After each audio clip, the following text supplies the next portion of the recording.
medyo nahihirapan na raw yung mga kababayan natin na maitulak sila para manood. Oh? Medyo mahina daw yung ticket selling. Nakita ko ay yung isang artista na nagtitinda ng donut Ay! at ng kape. Daho! Walang sinabi si Kenchan kung nasaan siya at kung kailan siya babalik ng Pinas. Nananawagan naman ng ABS-CBN at GMA7 na i-report sa kanila kung sakaling may makita silang namirata ng Hello Love Again. Hello mga kaabig! Ito po ang inyong mga link. Kinibasi mo malay! Matigosa po ako. At ito naman po si Pampa O at mga Diaz. Ano pa nga pa? Ang lagi niyong inihirit sa amin. Ay! I-check mo na! Darling! Wow, pakita mo sa kanila yung kiss mark mo sa leeg.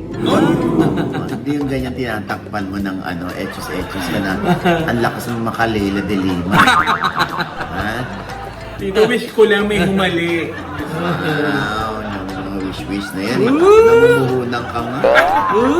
Wala pang balik yon. Ikaw naman, minsan kailangan din natin sumaya. Yan ang sabi ko. Ay, bago ang lahat, sa District 1 sa November 23, Yes. ang show ni J Heart Music. Claro. With the band. Ayan, 9 p.m. po yan. 1K lang ang ticket. Yes. Na non-consumable, ha? Ayan. Suking-suki, Tito Oji, ano? Diba? O, lagi naman. Kasi naman, ang daming mga request. O, ayan. Diba? Inulit. Kasi nga iba hindi nakapasok. Hindi pa tapos yung show, naghingi na ng repeat. Oo yung nga, mga di ba? nakapanood, di ba? Oo. Sana all ganun, katulad dito sa sarili nating bansa, ika nga sa Pinas, di ba? Kailangan bugbugin mo lang ng promo yung isang show na gusto mong maging successful, di ba? Pero alam mo, sa totoo lang pagdating naman sa ibang bansa, lalo na sa US of A, nako, ang sabi sa akin, medyo nahihirapan na raw yung mga kababayan natin na maitulak sila para manood. Oh? Kasi, ang sabi sa akin, bakla-bakla, di ba? Ganyan yung pagkasabi? Ang sabi sa akin, Ganyan yung boses? oo. Oo. Hindi kasi nga, nanggaling na doon at very successful yung show ng ASAP Ay, oo. sa US. Oo. Kaya yung mga nag-re-repeat, yung mga nagsho-show ng mga solo-solo, medyo kailangan talaga, magpursige ka na imbitahan at gumastos yung mga kapwa natin Pilipino roon para manood ng show. Katulad nito, ito na nga yung nagbabana ng kanilang statement ang Cornerstone, no? Kung saan supposedly ay may show sana yung Vocal Champs live in San Diego, California. Saan ba ito gaganapin dapat? Nung November 14 ito, ha? Oo, nung November Thursday. 14 sa 5469 Casino Way sa El Cajon, California. Sikwan. Sa Sikwan Casino Resort. Resort. Oo, Yes. ayan ha. Ang ticket price nila ay 178, 158, saka 128. Oo, at ang seating capacity ay 450 lamang ha. Ito'y pinangungunahan ni Kyla, ni Casey Tandingan, at ni Yeng Constantino. Yes. At ang guest supposedly dyan ay si Jason D. At si Garth Garcia. Ayan. Pero ito ay na-cancel. Nagkaroon nga ng statement ang Cornerstone tungkol dito. Yung Ano statement sabi yan. ng Cornerstone? Eto na yung nasa sulat. Basa. Cancellation of Vocal Champs November 14 San Diego show. Due to unforeseen circumstances, the Vocal Champs concert featuring Kyla, Casey Tandingan, Yen Constantino, and special guest Jason D, scheduled for November 14, 2024 at the Sikwan Resort and Casino in El Cajon, California, USA, will be canceled. The Vocal Champs shows on November 17 and November 22 will continue as planned. Oh, tuloy naman pala yung mga susunod na show. Pero nga, yung nakalagay na unforeseen circumstances, yun nga, kasi meron tayong nakausap na sana, na i-push ng gusto ng producer na maibenta yung mga tickets. Oo. Parang yun nga, medyo mahina daw yung ticket selling. Oo. Kaya Kaya since pag itinuloy pa to, lalo pa silang gagastos at iilan lang naman daw yung manonood. Oo. So, syempre, ang mga artista, ay kaya lang nilang gawin kung ano yung kaya nilang gawin. Kunwari, ipopromote sa kanilang supplement accounts, di ba, para makarating dun sa US. Kunwari, nag-aasap sila rito, ayan, nakalagay naman yung plugin dyan. Yeah. Pero iba pa rin yung hindi ka aasa lang sa promo ng mga artista. Tama. Oo. Dapat talaga, bilang producer, talagang pukpuk ka sa pagbebenta. Kung kaya mong brasuhin yung mga friends mo para manood, di ba? Para lang mapuno mo yung 450. Tama. Oo. Syempre, sa mga producer, lalo na pag first time yan, alam mo yung bragging rights nila yan. Na, na-produce ko ng show, si Casey, si Kyla, si Saka si Yeng Yeng. Constantino. Di ba? Anyway, lesson learned yan sa mga producers, lalo na sa US. Kasi kami rin, inaalok din kami. Oo, ng show. Pero syempre, hindi naman kami masyadong singer. Oh.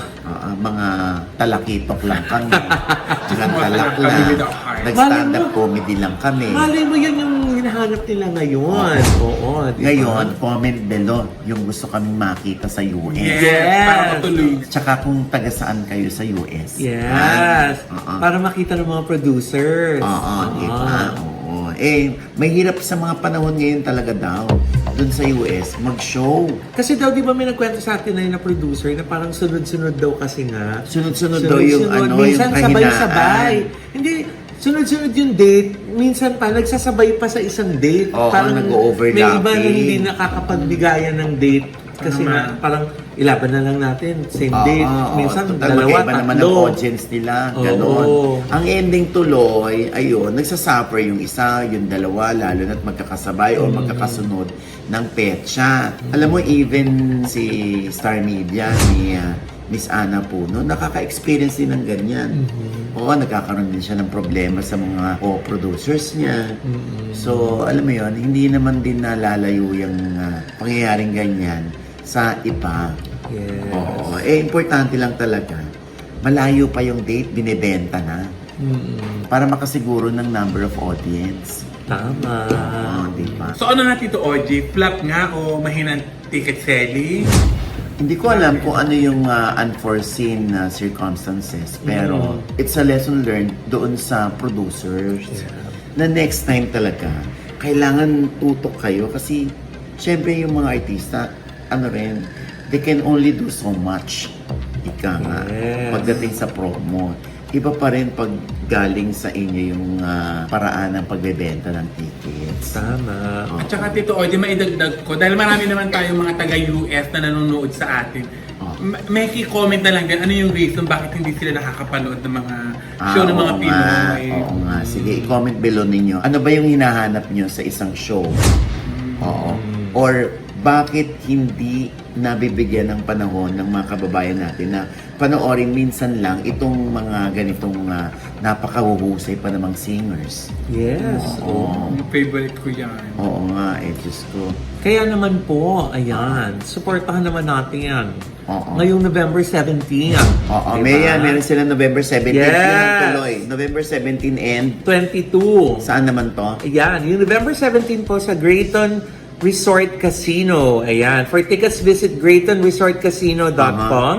Yan po ay November 17, Sunday, 6 o'clock p.m. Siyempre, ayan pa rin po si Casey, si Kieng, at saka si Kyla, kasama si Jason D. Sa November 22, sila rin pong apat ang magpa-perform naman sa Copernicus Theater sa Lawrence Ave, Chicago, Illinois. Ayan ayan po yung mga poster nila ha. Yes. Kumbaga, isa rin tayo sa mga sumusuporta dyan.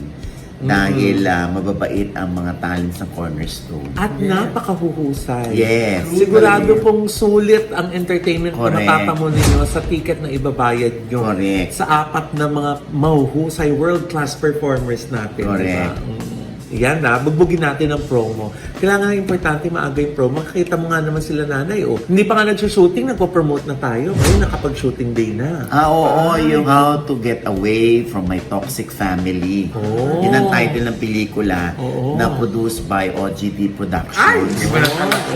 Oh. Siyempre, ang bida dyan ay si Sancho Maruto. Oh. Oo. Siyempre, dyan ang kanyang gumaganap na nanay, si Susan Africa. Aha.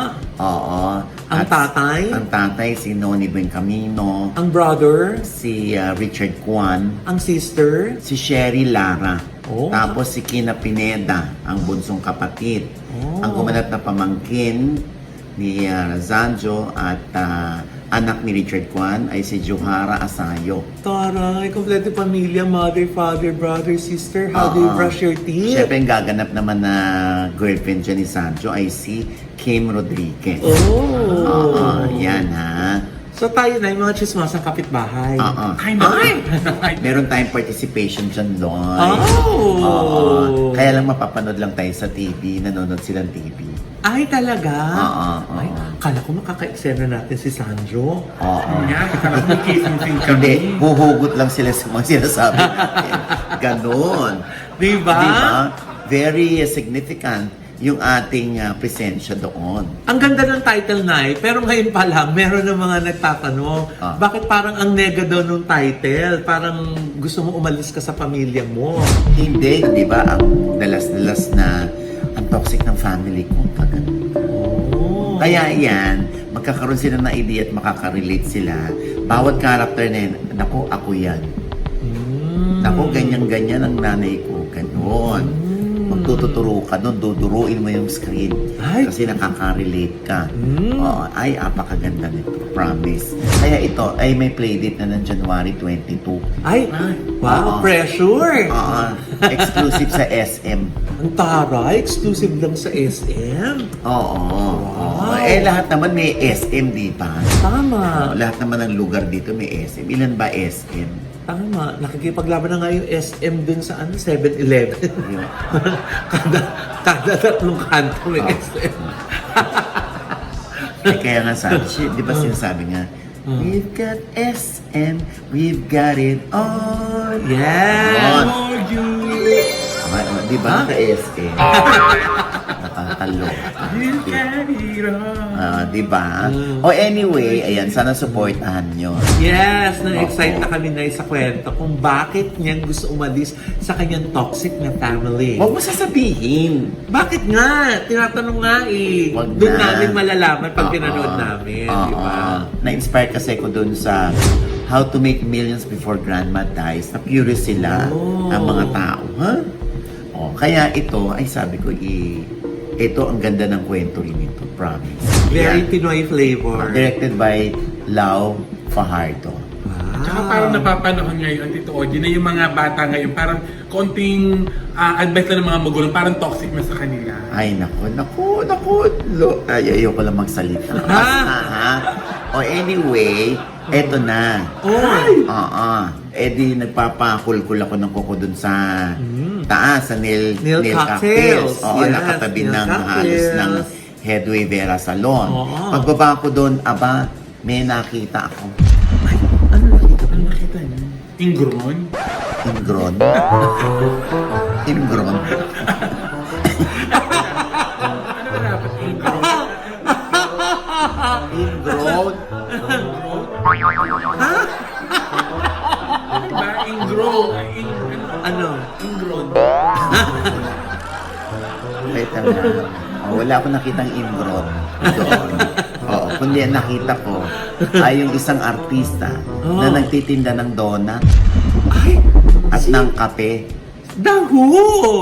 Yan ay walang iba kundi si Keanu Reeves. Ay! Oo, nakausap ko siya. Ang taray, may business siya.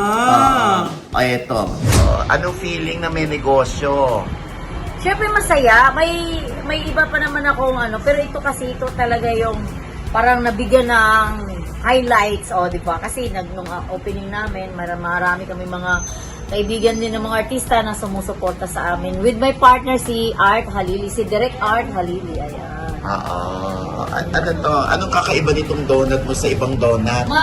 Kakaiba yung donut namin kasi yung nagbubutas dito. Ano nagbubutas? Yung nagbubutas ng gitna. Ano pinagbubutas? May tagalbutas ng gitna ng donut. Kala ko. Ano pinagbubutas? Siyempre, ducks. Kasi malaki yung butas eh. Oo nga eh. Oo nga, ducks nga. Ayan. Oo. Bakit donut, Mare? Hindi kasi uso kasi ngayon, coffee. Oo. Then, syempre, pag magkakape ka, syempre, kailangan rin ng partner. Eh, di ba, ang masarap i-partner sa coffee is donut. Oo. Eh, yung donut naman namin is kakaiba sa iba na na-establish na, kape bago lang yung barbs. Ano siya, malambot kahit kinabukasan, ganon. Malambot pa rin siya, hindi siya titigas. Kahit pinitin mo siya, malambot pa rin. Ibang donut kasi, pag ininit mo na siya, matigas na siya, tapos kinabukasan, matigas na talaga siya. So, yun ang pinagmamalaki namin. So, isa pa lang ba to? O ilan na kayong ano? Actually, branches? Actually, ito pa lang yung inuna namin para makilala agad. Maganda ang location, Tomas Morato. Then, magpa-branch out na rin kami sa mga iba-ibang lugar. So, kailangan namin yung matao. Yan, sa mga malapit sa school, malapit sa call center. Eh, ito yung Tomas Morato, yung matao talaga dito. So, open kami 2 p.m. hanggang 6 p.m. So, hindi ka na mag-artista? Mag-artista pa rin. Wala kikita sa artista, Mari, alam mo na. Kaso lang, wala pa namang offer. Kaya, syempre, pambayad natin ng mga bills. So, wag tumigil. Wala mo ng lalaki. Good one. Date ka muna sa lalaki. Oo, pass muna. Mag-ipon-ipon muna ang lola mo. Magbagong buhay na. Mag-hiring na lang ako ng taga-butas ng donut. Taga. Ayan. Hindi ko nakakatawa pa rin po si Kiana. Ito na nga, Diyos ko. Di ba Dax si Diyosa? Oo. Baka pwede ikaw naman magbutas. Oo nga, Diyosa. Sa'yo mo- Napapakinabangan. Sa'yo yung mga butas, yun ang gagawin natin parang munchkin. Ha? Kakaloka. O basta yan o baka pwede niya nasuportahan si Yes. Kiana. Yan ay nakahimpil sa Along Morato, katapat ng East West Bank. Sa Oo. Morato, ha? Yes. Oo. Kaya pag nagawin naman po kayo dito sa Tomas Morato, hintuan nyo naman po yung In Time Cafe, yung kiosk po nila, na meron ding Barb's Donut. Oo. Na malaki yung butas kasi Dax. Ang nagbutas. Hindi, tsaka parang marami na raw kasing nagkakape ngayon. Oo. So may mga table na rin sila doon sa labas. Oo. Open sila from 2 p.m. hanggang 6 a.m. Oo. So, magdamag pala open. Magdamag, ano? oo. Galing, no? At mga mura yung kape nila. May Ay, 58 masarap. to. Natikman ko yung nila. Yung parang frappe. Yung mga Oo. iced coffee. Oo, iced Oo. coffee. Ay, ang sarap. Waechos. Ay, talaga. Oo, Diyos ko. Eh, yun nga, Ay, napadaan donut. kami ni Mark Manikan eh. Oo. Tikman din ni Mark. Ay, yung donut na tikman mo. Ay, hindi ko natikman kasi sobrang gabing-gabi na. Ayoko nang kumain ng matamis. Pero inuwi ko na lang. Akala ko yung natikman yung nagbutas. Ha? Salbahe ka. Parang gusto ma-pirate yung nagbutas. Parang Ay, gusto ay. makilala. Ay, itong gusto mong dapat nakilalanin. Ay, Oo. bakit? Di ba? Nagabutas din ba to? Pwede kung gusto niya. Ha? Kasi nga na siya, na i-launch na siya bilang newest underwear model Wow! ng Lens. Oo, talagang nag-level up na si Jameson Blake. Oh! Oo, at nakausap nga natin siya dyan sa Oo. birthday ni Glenn Recto. Oo. Kasi, syempre, iba yun. Talagang as in skimpy yung kanyang underwear, ha? Oo. Ay, naku, ang aking panayam, eto. Ano nangyari, Jameson? Bakit nagpa-sexy ka na, finally, sa Bench Fashion? Well, para sa akin, I think it's just about time na to take my career to the next level. Siyempre, I've been in the career for 9 years na, and siyempre nanggaling tayo sa Patwitams, tapos sexy sa movies, so just taking it to another level, taking it towards movies. Oo. Anong analysis doon? Dahil gusto mo na mag-level up? Yeah, siyempre, I think it's one way for me to get more opportunities and to keep my career going. Siyempre, I can't always stay in one spot para sa akin. I feel like I have to challenge myself and explore more things. And siguro, I think it's one way for me to stand out as an actor. May iba-iba tayong lahat eh. Okay. So, iba-iba ang reaction niya ng mga friends mo. Anong reaction ng mga friends mo pag nakikita ka nila? Wala, pag nakikita nila ako, they say, uy, bench boy, uy, bench model. Kahit pag nasa asap ako or when I go to taping, yun yung tawag nila sa akin, or pahubad-hubad era ka na, hubadero era ka na, parang ganun sinasabi sa akin. Ganun lang, pero they're proud of me and they're happy na nagulat din sila na ginagawa ko to. Like, I'm stepping out of my comfort zone. Pero proud din sila sa akin. So, kumbaga pampataas ang premium yon. Oo, siyempre, kasama din yan. After mo magpa-sexy sa Pictorial, so, ano na ang next? Siyempre, I'll be doing what I do most of the time. I'll still be performing. I'll be doing acting pa rin. Kasi I have a show under ES coming soon and I'm doing How to Spot a Red Flag with Rumble. Pero other than that, siguro I'm gonna do more challenging roles. Let's see. And ayun, just gonna keep going lang. Ayan. At saka nakita natin siya upfront nung nung bench fashion week. Correct. In fairness naman to Jameson. Diba? Makinis ang lolo mo. Ay, oo! Flawless. Nagkatrabaho na kami yan ni Jameson. At ito pa ang chika, Lloyd. Ay, ano pa? Finally, nag-post na ng mahabang paliwanag si Ken Chan kaugnay sa isinampang syndicated staffa laban sa kanya at sa mga incorporators ng mga itinayo nilang cafe clause kung saan naghahabol ngayon ang mga investors sa kanilang pera na may kasamang interes. Ayon kay Ken, hindi siya nagtatago at ipaglalaban daw niya ang katotohanan na nalugi ang kumpanya at isa rin sa dahilan di umano ay pilit ding siniraan ang kanyang pagkatao kaya nalugi ang negosyo. Haharapin daw niya ito pero walang sinabi si Ken Chan kung nasaan siya at kung kailan siya babalik ng Pinas. Samantala, nabuisit naman ang isa sa mga investors na nagdemanda na si Mark Way at sinabi nitong binabaliktad lang ni Ken Chan ang totoong nangyari. Meanwhile, nananawagan naman ng ABS-CBN at GMA7 na i-report sa kanila kung sakaling may makita silang namirata ng Hello Love Again na isang phenomenal success. Meron pang di makapagpigil at kahit ilang eksena ng movie ay kinukunan sa phone habang siya'y nanonood ng sine. Meron pang isa na nagkwento sa Reddit na na-witness nitong sinita ng guard yung nagbe-video ng ilang eksena pero hanggang sita lang ang ginawa ng gwardya at hindi naman pinadelete ang ninakaw na video. Meron pang isa na napanood na raw sa bus ang movie kaya hindi na manonood sa sine. Patuloy ang kampanya ng ABS at GMA para mahuli ang mga namimirata at masampahan ng kaukulang kaso. Samantala, umabot na nga sa 245 million ang gross sales sa third day ng Hello Love Again.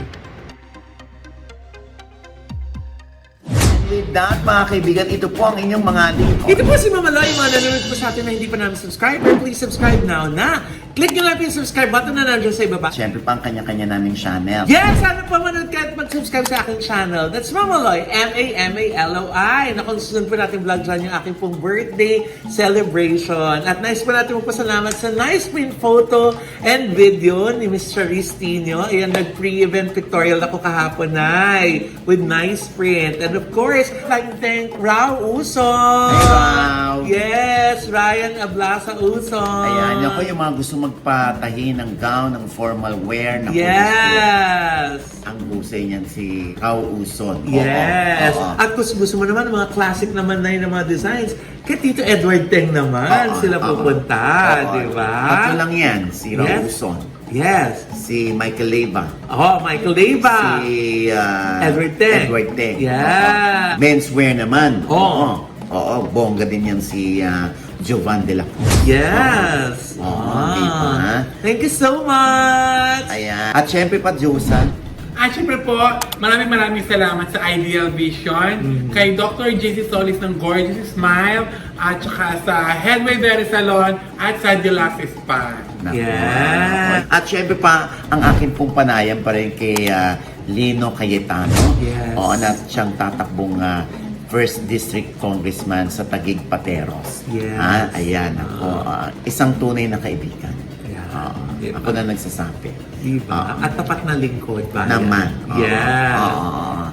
Sa aking OGDS Inspires na nasa I1 TFC pa rin Yes. yan. At syempre pa, yung mga gusto magpa-glass enclosure. Yes. Alam mo yan, Loy, sa bahay nyo. Sa shower, Sa shower, yung yung bintana, mga- or mga mirror, di ba?